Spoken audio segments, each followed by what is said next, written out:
На фона на толкова кражби и злоупотреби, не само полицаите, а всички работещи в бюджетната сфера трябва да искат по-високи заплати, каза в предаването тази вечер на телевизия Европа председателят на ГЕРБ Цветан Цветанов. Според него реформата в системата на МВР дори не е започнала, камо ли да приключи в мандата на това управление.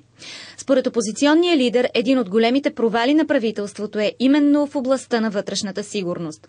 Като пример Цветанов посочи ДАНС, която се управлява еднолично от премиера и група хора около него, а самият закон бе променен чрез едно постановление.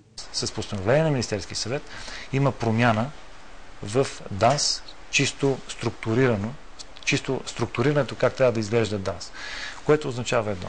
Днес нямаме парламентарен контрол на ДАНС.